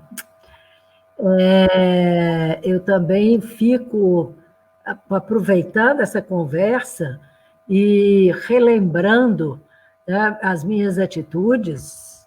Eu era muito autoritária, eu não tinha nenhuma paciência com o outro. E eu gostei dessa colocação da Tereza, porque com esse formato de trabalho, né, a gente escuta o outro, a gente não interrompe, porque eu, por exemplo, quando secretária, eu recebia o sindicato, e eram reuniões quase semanais, mas ninguém saía do lugar. Nem eu saía, nem eles saíam, e aí eles saíam, diziam que não tinha negociação, falavam, mas nós passamos 4 horas conversando, mas não estávamos negociando. E quando você escuta, e já não fica com a resposta pronta dentro da cabeça, porque é uma coisa também que a gente faz muito, a pessoa começa a falar, você já sabe o que você vai responder, então você já para, né, de escutá-la. De ouvir, porque já sei que ela vai falar, não concordo, não gosto, e de repente tem um momento lá nosso desse exercício de ser republicano, porque o Brasil não tem muita tradição republicana, né? A proclamação da República foi um golpe de militares, assim, não foi uma coisa que a população inteira sabia. E a gente tem muita dificuldade disso. Então, quando você fala, o projeto que tinha do outro governo, onde que ele está? Mas você vai abrir? É do fulano, esse projeto é horroroso. Mas alguém já leu? O governo, o poder público gastou dinheiro com ele. Né? E aí as pessoas começam, não, porque isso, mas é porque a gente não é republicano. O recurso é público, é de todo mundo. Todas as pessoas, quando a gente vira secretário, prefeito, ministro, presidente, a gente não é o ministro deste grupo político, você é o ministro de todos. Você é o secretário de educação de todos. Então, tem que receber seu inimigo político dentro da sua sala. Uma dica, não receba sozinho, nunca. Sempre tem alguém. Cada um inventa alguma coisa, né, do que foi falado. Isso é sério, viu, gente? Não recebe gente sozinho. Conversa com as pessoas, escuta. Muitas vezes eles têm ideias ótimas, como a gente tinha quando estava na oposição. E isto é um construir democrático. A outra coisa que irrita muito quem está como secretária, diretor e etc., é aquela coisa sem dados. A educação aqui piorou muito, e aí a Tereza até escreveu aqui, se lidar com dado também segura muito a opinião frívola, assim. A educação aqui é horrorosa. Mas por que ela é horrorosa? Porque o partido tal... E este sentar, escutar, trazer mais gente para a conversa... Então, a Academa mostra isso, assim, é a cidade inteira que tem que ser ouvida, que tem que ser escutada. Não é fácil. Acho que em 93, eu fui trabalhar na Secretaria de Educação como uma secretária que era deputada federal, e chegou um vereador que era da pentecostal radical, e primeiro eu não queria marcar, isso em 1993. Aí eu falei, você vai receber esse cara? Ela falou, mas claro, ele é um vereador eleito. Não, esse cara é horrível. Ela falou, vou receber, se precisar orar com ele, eu oro. Não me chama, ela falou, chamo. E efetivamente ela me chamou, eu entrei na sala, estavam todos de mão dada, orando. E a conversa foi super civilizada. Eu, na época, né, eu olhei e falei, nossa, que atraso, nossa, que pouco.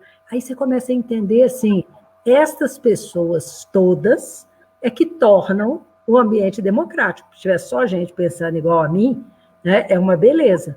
E você ouvir o outro também irrita. Você ouve crítica, você lê jornal, mas isso tudo tem que servir, gente, não é para você virar Madre Teresa de Calcutá e ir para o céu.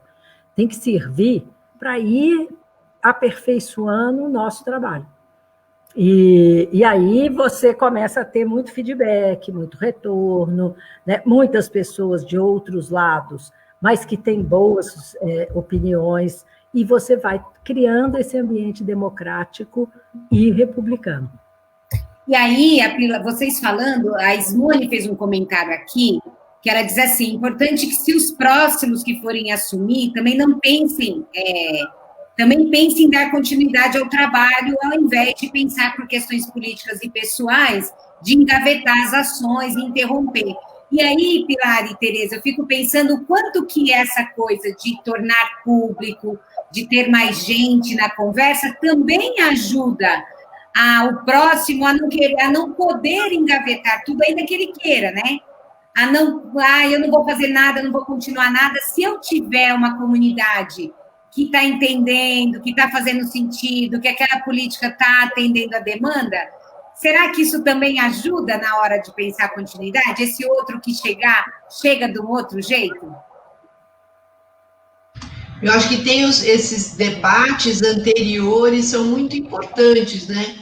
Se a gente pega o plano municipal, define quais são as metas, o que precisa ser feito, com participação da comunidade, dialoga com todos antes da eleição, né? Você comprometer todos com algumas condutas, com alguns projetos antes da eleição, é um ganho enorme, né? Porque depois, tanto faz quem ganha, mas qual é o nosso compromisso com a educação, né? Quem consegue fazer isso é maravilhoso. Mas é difícil, né, Tereza? É um exercício. É super difícil. Cleusa Repúlio, nossa amiga, e que foi presidente da Undime, secretária de Educação, ela fala que são as duas coisas mais difíceis que a gente faz na vida. Um é criar filho e o outro é trabalhar no governo. As duas nos exigem, mas a gente sai melhor, viu? Não desanima, não, que a gente sai Acho que nas duas tem um desprendimento, né? Quer dizer, tanto na educação dos filhos, quanto para ser gestora, acho que tem um desprendimento e esse exercício de empatia que vocês falaram, né? A Tereza trouxe aí tão forte. Como é que você se desagarra de algumas coisas que você acredita muito para poder criar esse diálogo, né? Acho que com os filhos essa analogia da Cleusa é muito boa, né? Essa analogia com a gestão. Então, vamos avançar mais um pouquinho e vamos ouvir a Carla Nascimento, que sempre contribuiu conosco aqui, que é dirigente municipal de Açailândia, e trouxe um depoimento bem bacana, porque eu acho que vai ajudar a gente aí, finalizando algumas dessas nossas ideias aqui. Eu vou pedir para a Emily colocar, tem muita contribuição no chat, viu, Tereza e Pilar? Muita gente falando muitas coisas interessantes, podendo também criar esse diálogo paralelo aqui, enquanto nós estamos aqui no nosso diálogo, eles estão num diálogo ali paralelo no chat, e está bem interessante. Vamos ouvir a Carla agora. Olá, me chamo Carla Nascimento, estou como dirigente municipal de educação do município de Açailândia, município que integra o arranjo ADR Maranhão. A transição de gestão eu vejo como uma oportunidade de pensarmos e analisarmos tudo o que foi feito pelas nossas equipes de trabalho, da Secretaria de Educação, de forma a ressaltar todas as evidências alcançadas e assim evitar que ocorra rupturas das boas práticas educativas que vêm sendo desenvolvidas.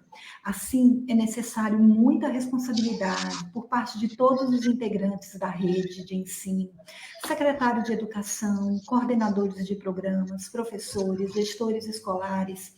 Todos precisam ter consciência de que as políticas educacionais não são de curto prazo e, portanto, precisam de continuidade ao longo das gestões para que sejam eficazes. Todo trabalho precisa ficar registrado, decretos, portarias, pois esse ano é um ano diferenciado, onde as tomadas de decisões estão sendo feitas de modo muito colaborativo. Assim, é fundamental pontuar o que vem sendo feito e como, pois não conseguiremos resolver os problemas que nos forem impostos de uma única vez. E vamos deixar falha também. Quando fazemos o registro, estamos valorizando o trabalho da nossa equipe, os documentos, as ações e projetos que foram desenvolvidos pertence ao município e, por isso, são bens públicos, para nós, os que integramos a equipe de trabalho, fica o aprendizado, experiência, o conhecimento. É isso que levamos, é o legado que deixamos para o nosso município. Essas informações vão ajudar a próxima gestão na tomada de decisões futuras.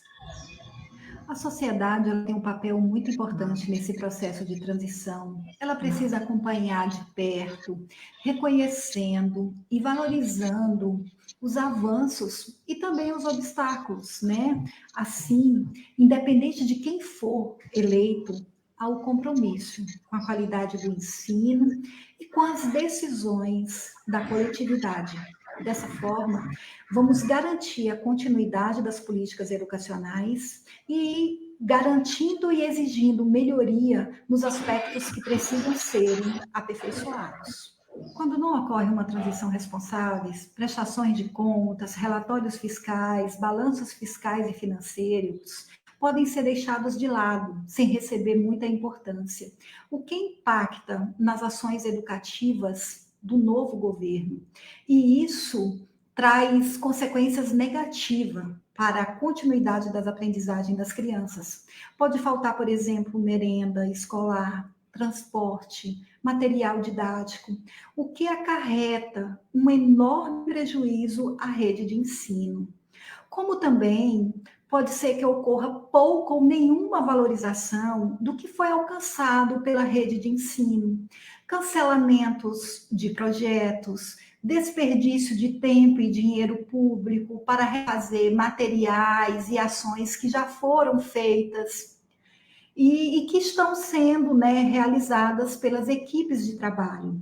Trocar parte da equipe técnica da secretaria sem necessidade, tudo isso compromete o ensino.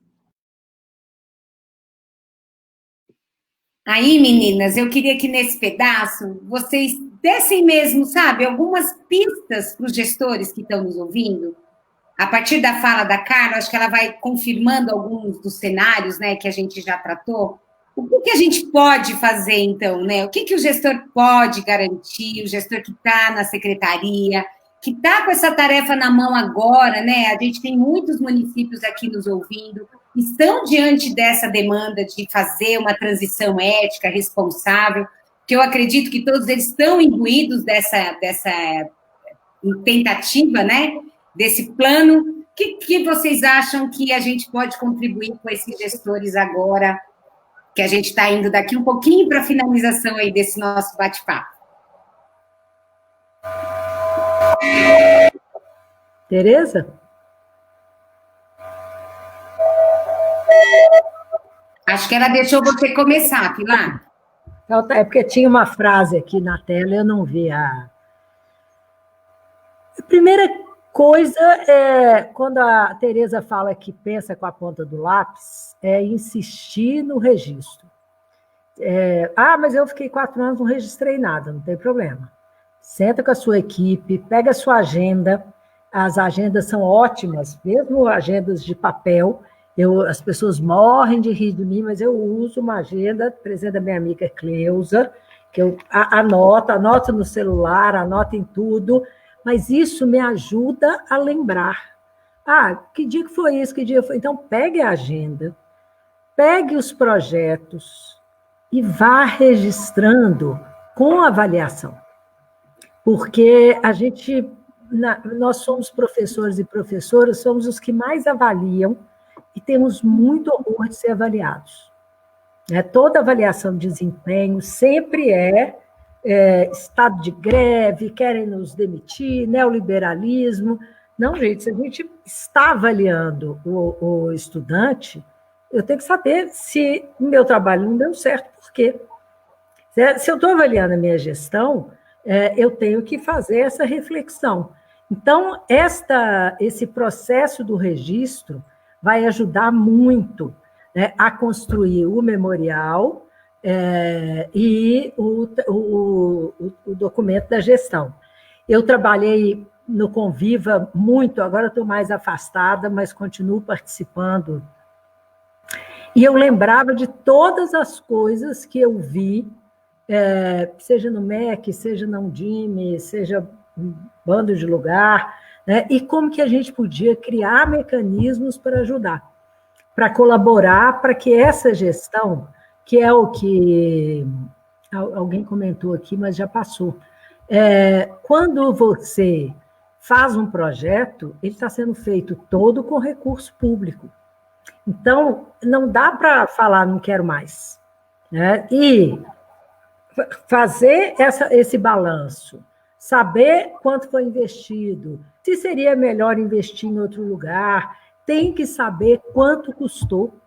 A gente tem que saber, tem uma coisa, quando eu era vice-diretora de escola, o meu pai sempre trabalhou com RH e era consultor na área de RH, e um dia a gente conversando e ele me perguntou quanto é a folha da escola. Ele sempre trabalhou na iniciativa privada.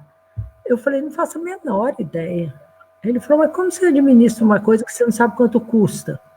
Eu falei, não, pai, mas isso é tudo centralizado lá na prefeitura. Ele falou, mas como que você sabe se você está desperdiçando água? Eu não sei se mudou, mas a gente não sabia o preço da conta de água, da conta de luz, do desperdício de papel, quanto custava a folha, e isto tudo é o dinheiro público que foi investido em projetos. Então, eu vou fazer um projeto de aprovar o plano de carreira e aumentar 40% o salário dos professores. Os professores vão ficar te adorando, vai ser tudo lindo, mas é dinheiro público. Dá para manter? Dá para continuar? E aí, quanto mais você tiver uma equipe que te critique, melhor. Eu sempre tive essas pessoas. Eu trabalhei muito com o Romeu Caputo, com a Macaé Evaristo, com a Rita Coelho, e eram pessoas que falavam, isso agora vai dar certo, não. Como? Uma ideia maravilhosa, mano, isso agora não funciona, vai ter isso, vai ter isso, vai ter isso. Então, quando você tem uma equipe que não é subserviente, isso também te ajuda. Então, busque as pessoas mais críticas. E quando elas te fizerem muita raiva, não demita. Porque a tendência da gente é demitir. Fala, não, agora não quero mais. Né? Exonerei fulano de tal. Por quê? Porque ele disse que uma coisa ia dar errado. E eu já vi isso acontecer e deu errado mesmo. Então, tenha uma equipe que não seja uma equipe boazinha, que não seja uma equipe que você não confia, porque as coisas acontecem no serviço público, mas com várias pessoas fazendo, mas é o seu CPF que está lá. Então, essa transição, para mim, o mais importante, eu tenho muitos e muitos e muitos amigos e amigas que trabalharam na gestão pública, que são absolutamente honestos e respondem processos por coisas que eles não faziam ideia. Então, ter essa equipe de confiança, ter esse pessoal que te alerta e ter uma capacidade de escutar o outro e de dialogar, eu acho que são as melhores ferramentas que a gente pode ter, né, para encarar essa questão que é a gestão pública. E aí, só mais uma coisa, as pessoas falam muito, eu e a Tereza concordamos, que o que falta na educação brasileira é gestão, que tem recurso, mas não tem gestão. Não é verdade, falta gestão e falta recurso. Se começar a fazer uma boa gestão, as crianças não vão começar a aprender de um dia para o outro, porque os métodos, os projetos pedagógicos, isso tudo independe, né, se a gestão é boa ou não. Então, presta atenção para a gente não cair nessa armadilha de que basta ser um bom gestor. Não, tem especificidade na gestão da educação. Você tem que saber o que você está fazendo. Ah, eu não sou da educação, eu vim da indústria. Tudo bem, mas senta e estuda. Você vai levar mais tempo, mas você tem que saber. É como colocar, gente, vocês para dirigirem uma fábrica de arma nuclear. Como? O que eu vou fazer lá? Vai dar errado. Não, pode até dar certo. mas estudem, e vocês vão rir de mim e falar que horas que eu vou conseguir tempo para estudar.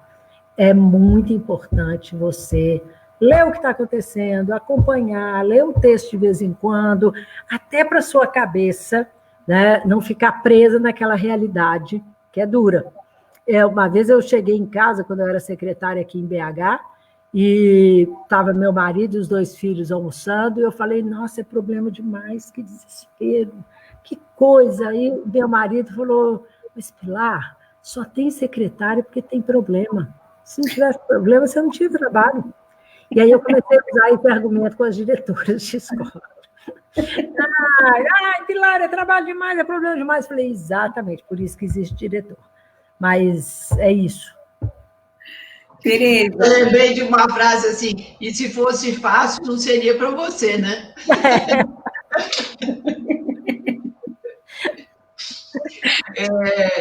Não, ouvindo a Carla, bom, a Carla eu já conheço de bastante tempo e sei que o que ela está falando é totalmente verdadeiro, né? E é uma gratidão mesmo, né? Saber, não que os outros não estivessem falando a verdade, lógico, todo mundo falou, é que os secretários de educação, às vezes a gente fica desconfiado se eles não estão com uma fala, enfim... Ensaiada, né? Muito ensaiada, isso. E da Carla, de fato, não é.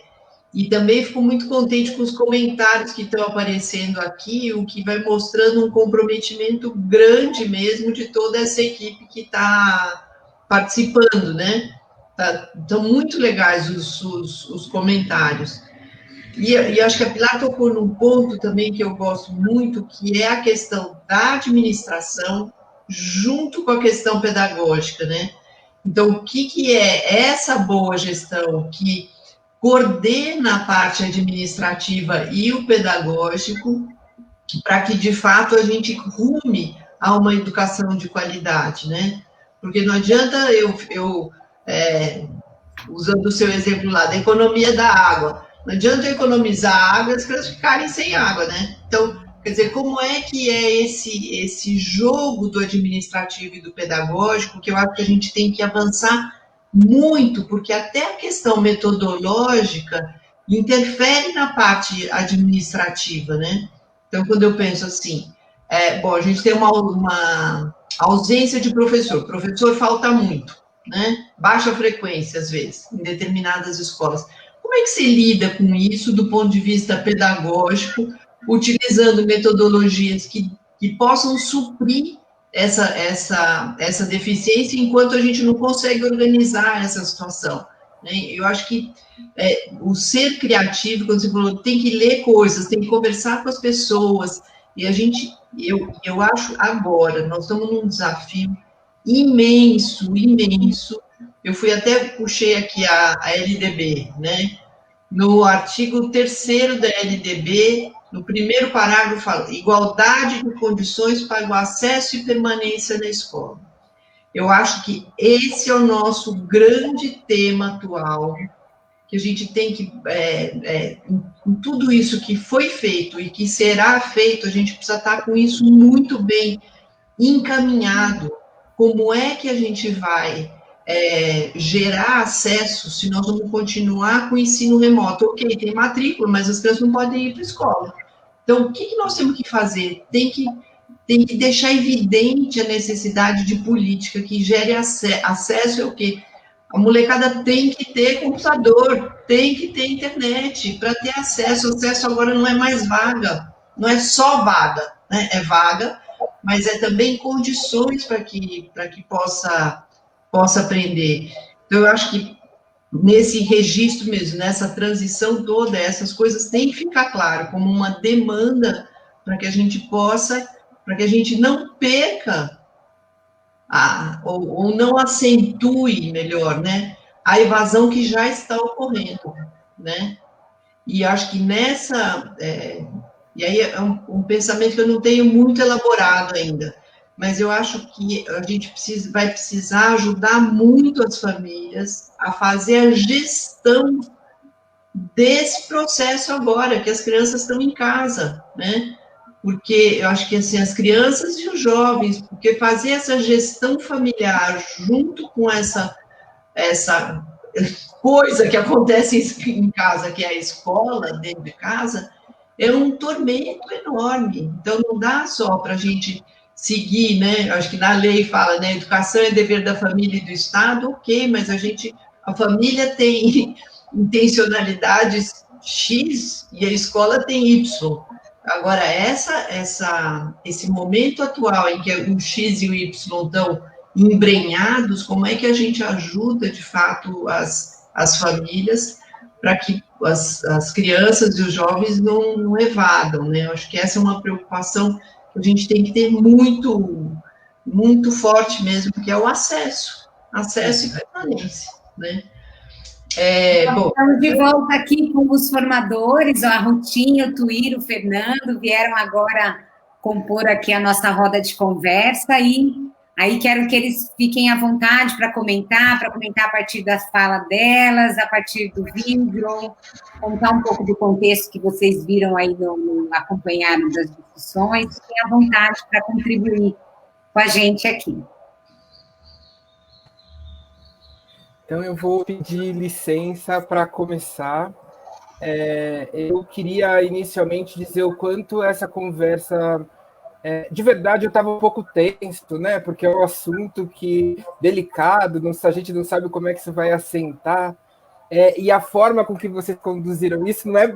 Enfim, eu não vou ficar puxando o saco, porque não tem essa necessidade aqui entre nós, mas é assim, da forma que vocês conduziram foi tão brilhante, leve, e como é efetivamente como as coisas são, né? Nós lutamos para que a gente tivesse democracia, e democracia pressupõe transição e alternância, né? E aí a gente não pode tratar isso como um tabu, né? Então eu acho que eu queria muito dizer da minha felicidade em diversos momentos.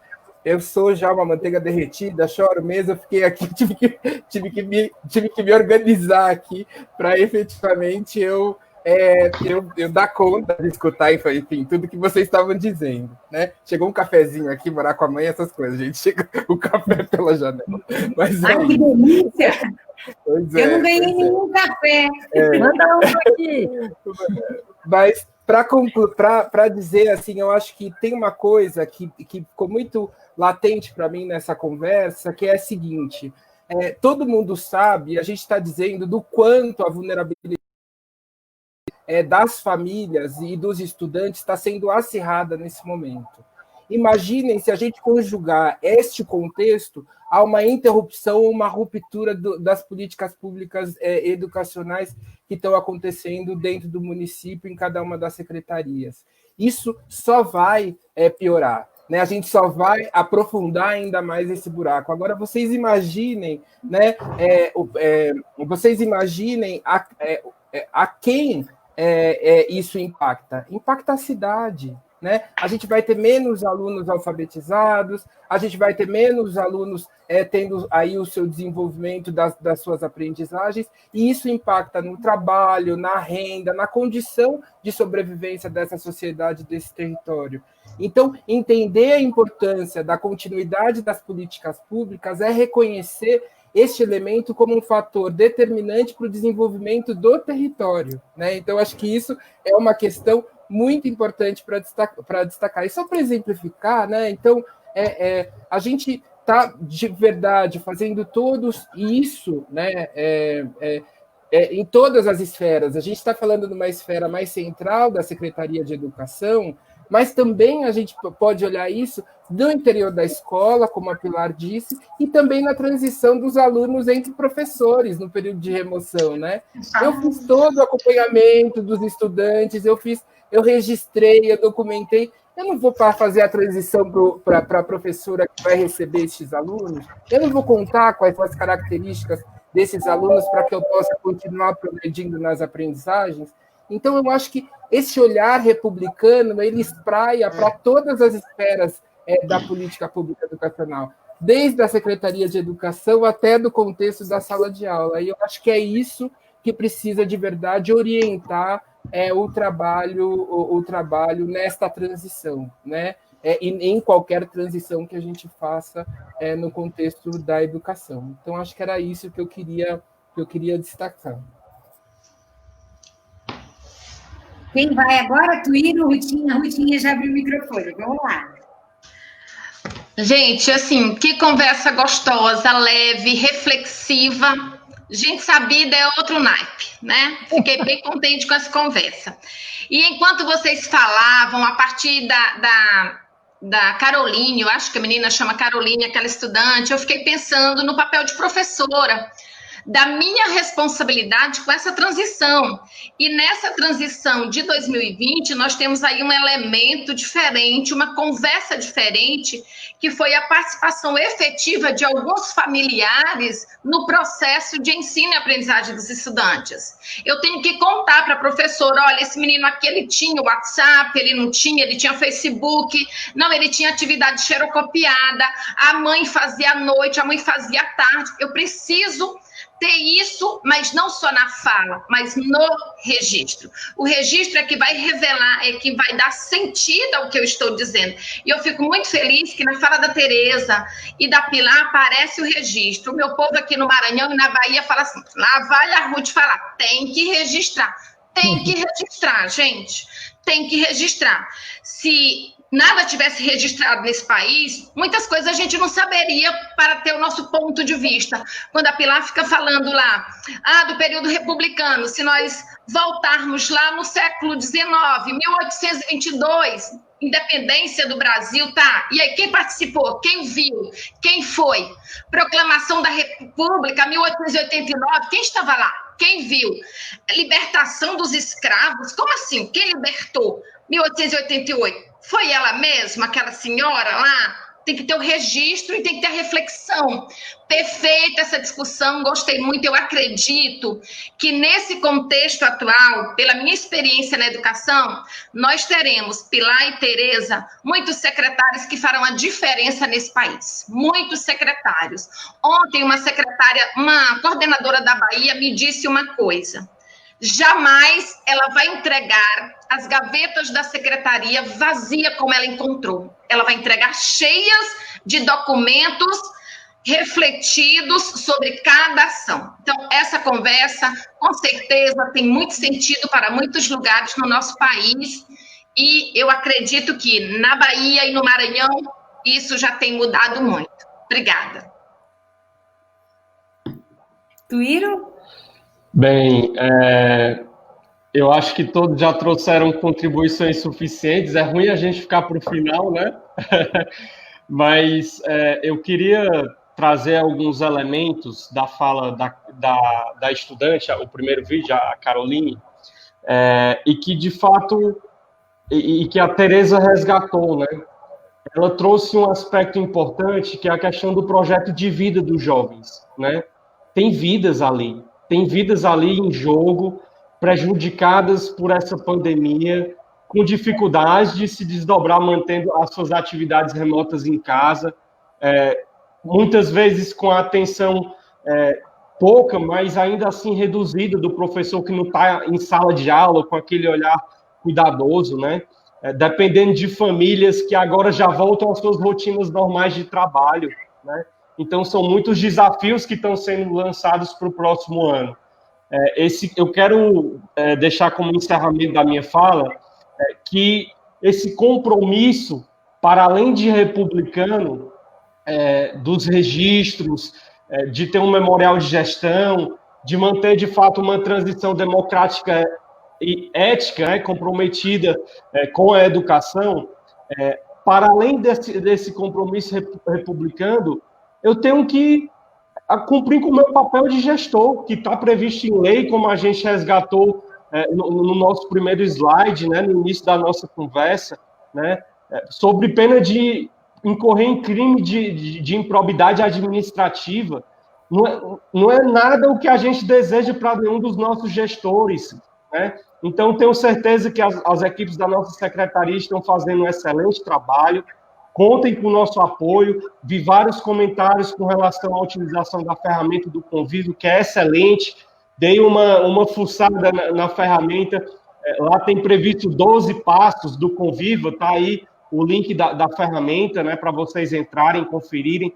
Tem 12 passos na ferramenta do Convívio para que vocês possam fazer esse memorial de gestão, e eu acrescento um 13º, que é, de fato, fazer uma linha cronológica, uma linha do tempo de tudo que vocês fizeram nesse ano específico da pandemia. Foi um ano atípico, de diversas resoluções, que com certeza vai ser objeto de prestação de contas do Tribunal de Contas, do Ministério Público do Estado, dos municípios aí de vocês. Então, utilizem da melhor forma possível essa ferramenta do Conviva, também do Manual de Transição da Gestão do Instituto Positivo, que tem bastantes esclarecimentos, bastante informação para vocês nesse momento. Então, deixo aqui o meu agradecimento a todas as equipes, especial do meu ADE São Paulo 2, né? Buri, Taquarivaí, Pilar do Sul, que tem se esforçado tanto para, de fato, deixar esses registros, independente de quem vai assumir, independente de quem vai ser o próximo secretário e prefeito, mas comprometidos com as continuidades das políticas educacionais. Obrigado. Nada como ouvir alguém que era de secretaria falando, né? Eu adoro o Tuírio, porque ele lembra de todas essas coisinhas de quem já teve lá dentro da secretaria, e acho que é uma fala muito genuína quando ele traz para vocês cuidarem. A Tereza escreveu um comentário aqui, não quer falar, Tê? Dessa necessidade para a transição? Não, é que eu acho que a gente sabe... Esse ano, eu acho que com a pandemia, ficou muito evidente o que todos nós tivemos que repensar as práticas, arregaçar a manga e fazer coisas que a gente nem imaginava que era capaz de fazer, o que mostra uma enorme competência dos professores, dos diretores, técnicos, secretários, enfim, que a gente fez o que pôde mesmo com os recursos que cada um tinha, né? Então, eu volto àquele comecinho da minha fala hoje, que a gente tem que garantir nesse processo o que valeu a pena, porque, ao que tudo indica, essa pandemia continua o ano que vem, a gente não vai conseguir voltar ao normal, não existe um novo normal, nada vai ser normal. Eu acho que a gente tem que trabalhar com uma coisa de sonhar grande é fazer o melhor possível na educação agora, e o possível e o melhor, eu acho que assim, é a gente conseguir gerar um clima nas escolas, atender principalmente as crianças e os jovens que estão em situação de vulnerabilidade. Volto a falar isso, é um crime a gente achar que só o pessoal da saúde é que tem que aguentar essa barra, sabe? Eu acho que nós, da educação, a gente tem que assumir essa responsabilidade junto às crianças, junto às famílias, e não deixar que essa situação piore, porque está muito grave, né? Mesmo aqueles que estão em condições ótimas, com acesso ao computador, com comida, com dinheiro, que não está, enfim, não está faltando nada, já está num desgaste absurdo. Eu imagino aqueles que estão em situações que perderam gente, que perderam emprego, não tem dinheiro, não tem comida, tem uma violência em casa tremenda, tem abuso sexual, tem... Enfim, gente, a gente não pode achar que a educação é só esse mecanismo que a gente vai fazendo e fazendo bem feito, né? Acho que a gente tem uma coisa da nossa humanidade mesmo, né? Como é que a gente se relaciona no processo de gestão dos gestores, e aí volto a juntar a questão administrativa com a questão pedagógica mesmo, e essa questão humanitária. Então, eu acho que assim, o trabalho intersetorial, a Pilar sempre falou isso, que não é só difícil de falar, mas é difícil de fazer. Ele caminhou muito esse ano, né? E aí uma frase do Guimarães Rosa, que ele fala que sapo não pula por boniteza, mas pula por precisão. Nós pulamos por precisão mesmo, sabe? Todo mundo precisou pular e dar o braço aí para a saúde, trabalhar junto com os conselhos, ver a questão de transporte, alimentação e tal. Então, acho que a gente construiu um patamar de intersetorialidade que a gente não pode perder, Acho que a gente tem que estar de braço dado com o SUS para tomar as medidas da escola com responsabilidade em relação à saúde, em relação à educação. A gente pode fazer do currículo, não adianta a gente querer cumprir o currículo que foi estabelecido, nós não vamos cumprir, não tem como cumprir. E talvez seja uma coisa boa, não vê isso como uma perda, mas vê isso como um ganho, para que a gente possa fazer projetos de fato instigantes, bacana, que envolvam, usando os recursos de tecnologia, que pesquisas que a gente pode fazer. Eu acho que a gente tem que se libertar de um monte de, eu falo da grade curricular, né?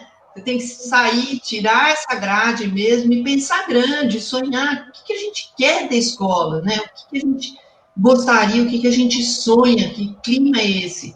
E aí as crianças, na medida em que elas vão frequentando a escola em grupos, pequenos grupos, enfim, como é que vai ser esse revezamento, a gente não sabe, mas que a gente possa dar vida, né? Porque senão a gente vai ficar com essa morte da pandemia muito marcada no nosso histórico, né? Acho que é isso. Eu ando muito sensibilizada e muito preocupada mesmo, porque uma coisa é o que esse ano e o ano que vem. E isso tem repercussão daqui 10, 15 anos. Essas crianças que estão sofrendo agora, daqui 15 anos, são jovens que vão estar numa situação pior, né? Então, pelo que passaram agora. Então, acho que a gente tem que pensar tudo isso também nesse processo, né? Lindo, Tê. Pilar, suas considerações aí, já que a gente está indo para o finalzinho. Eu fico pensando se todas as coisas que a gente tem que fazer, qual que você não pode deixar de fazer de jeito nenhum? É acompanhar esta criança. É isso que a Tereza falou. Diretor de escola, professor, secretário, onde estão nossos estudantes? Dá para buscar? O que a gente pode fazer personalizado? Esse momento é um momento que exige a gente se esforçar, que a gente está sofrendo, mas também está nos chamando para essa criatividade, para coisas que a gente achou que nunca ia conseguir fazer, né? Feito essa live que a gente está fazendo aqui, quem diria, né, que a gente ia conseguir fazer, cada um sentado na sua casa. Então, vamos pensar nas condições reais, não vamos nos conformar. Saiu que o pai não liga, a mãe não liga. E uma última coisa, internet tem que estar na cesta básica dos 40 milhões de alunos brasileiros. Tem que garantir e tem que ser nossa luta. Que lindo, legal, muito bem. Gente, é uma pena, mas a gente já está aqui 2 horas quase conversando sobre isso. E aí eu vou provocar os municípios, se você gostou dessa conversa, se você quer continuar essa conversa, continua lá nos grupos de Facebook que tem nos seus municípios, participa com a gente lá das nossas conversas do programa Suzano de Educação, dos ADEs, conta para nós o que vocês estão fazendo, estimula as escolas a contarem, porque é isso que vai dando energia, é isso que vai ser importante para a gente. Eu quero agradecer muito a todos os participantes, a Pilar e a Tereza em especial, aos meus colegas aqui do programa. Quero agradecer aos participantes que nos enviaram os vídeos, a Caroline, o Benedito, a Agadema e a Carla, e a todos os municípios que tiveram conosco até aqui. E foi uma conversa muito produtiva, muito obrigada.